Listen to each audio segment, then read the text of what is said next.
अब question number 22 कहता है कि a car travelling eight 60 kilometre per hour overtakes another car travelling eight 42 kilometre per hour. ठीक है, assuming each car to be 5 meter long, find the time taken during the overtake and the total road distance used for the overtake।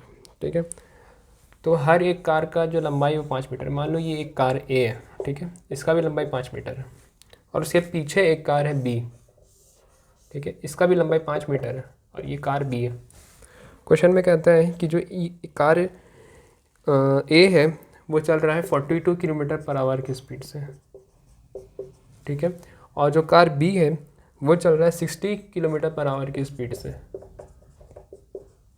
ठीक है, अब इसको तुम क्या करो, metre पर सेकंड में कन्वर्ट कर दो, तो 40 इंटू 5/18। ठीक है, तो 6 7 ज़ा 42, 6 3 ज़ा 18, तो ये आ जाएगा 35/3 मीटर पर सेकंड। और 60 को भी कन्वर्ट कर दो मीटर पर सेकंड में, तो ये 60 इंटू 5/18। ठीक है, 6 1 6, 6 10 60 और 6 3 18, ये आ गया 50/3 मीटर पर सेकेंड। ठीक है, तो इसको थोड़ा साफ साफ लिख देते हैं।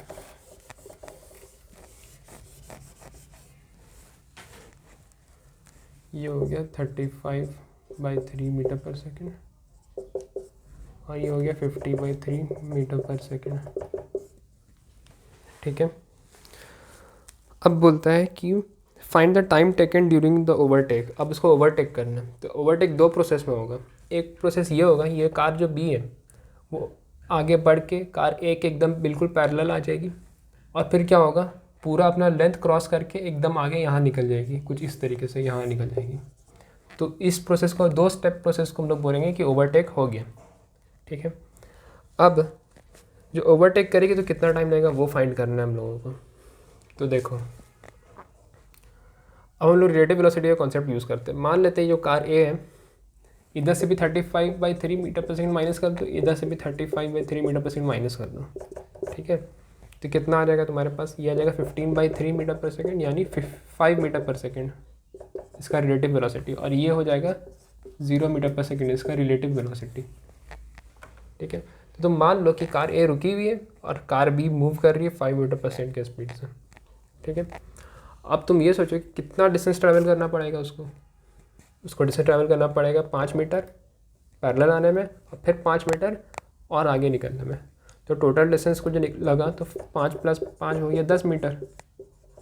ठीक है, और उसका रिलेटिव वेलोसिटी क्या है, रिलेटिव वेलोसिटी है तुम्हारा 5 मीटर पर सेकेंड, कार बी के लिए बता रहे हैं। ठीक है, सब कार बी के लिए। तो टाइम कितना लगेगा, एक्चुअल टाइम यहाँ से कैलकुलेट होगा कि कितना टाइम लगेगा ओवरटेक करने में, तो वो होगा डिस्टेंस अपॉन रिलेटिव वेलोसिटी। तो डिस्टेंस है 10 मीटर। ठीक है, और तुम्हारा रिलेटिव वेलोसिटी वो है 5 मीटर पर सेकंड, इसको डिवाइड कर दो तो आ जाएगा 2 सेकंड। इसका मतलब ये हुआ कि रियलिटी में, एक्चुअल में 2 सेकंड में ये कार को ओवरटेक कर जाएगी जितना इसका स्पीड है। ठीक है, क्वेश्चन में तो एक पार्ट तो निकल गया कि 2 सेकंड लगेगा उसको ओवरटेक करने में, लेकिन टोटल रोड डिस्टेंस कितना ट्रैवल की। अब तुम सोचो, कार बी के पास मान लिया एक दो डेटा गिवन है, एक तो उसका एक्चुअल स्पीड है 50/3 मीटर पर सेकेंड, और दूसरा डेटा ये गिवन है कि वो 2 सेकंड चलती है ओवरटेक करने के लिए। तो इतना में इस डेटा के हिसाब से वो कितना रोड पे चल लेगी वो तुम्हें कैलकुलेट करना। तो इसके लिए हम लोग डिस्टेंस निकालेंगे, एस वो होता है यूटी। ठीक है, यू है तुम्हारा 50/3 और टाइम है तुम्हारा 2 सेकेंड्स। ठीक है, देख लेते हैं एक्सेलरेशन तो नहीं दिया है कहीं, नहीं एक्सेलरेशन नहीं दिया। ठीक है, अब इसको तुम सॉल्व करो तो ये आ जाएगा 100/3, तो इसको डिवाइड कर दो तो आ जाएगा 33.33 मीटर। तो ये हो गया तुम्हारा फाइनल आंसर क्वेश्चन नंबर 22 का।